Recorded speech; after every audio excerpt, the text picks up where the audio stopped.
అంటే మన కన్ను చూడలేకపోతుందని అర్థం, లేదని కాదు. శ్రీకృష్ణుడిని దేవుడు అని ముద్ర వేసి మనిషికి ఈ నేలకి దూరం చేయొద్దు.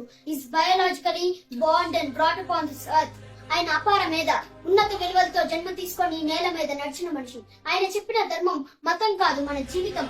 గీతతో కోట్లాది మందికి దారి చూపించిన అతను మించిన గురువు ఎవరు?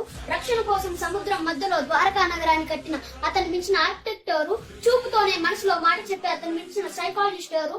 వేణుగానంతోనే గోవుల్ని గోపికల్ని కట్టిపడేసి అతను మించిన మెజిషియన్ ఎవరు? నిత్య ఆరోగ్య సూచనలు చెప్పిన అతను మించిన డాక్టర్ ఎవరు?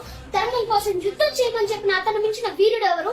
కరువు కష్టం లేకుండా చూసుకున్న అతన్ని మించిన రాజు ఎవరు? హోమయాగాలతో వర్షం కురిపించి ప్రకృతిని అర్థం చేసుకున్న అతన్ని మించిన క్లైమటాలజిస్ట్ ఎవరు? అన్కంట్రోలబుల్ ఆర్పిఎం తో తిరిగే సుదర్శన చక్రాన్ని కంట్రోల్ చేసే అతను మించిన కైనెటిక్ ఇంజనీర్ ఎవరు?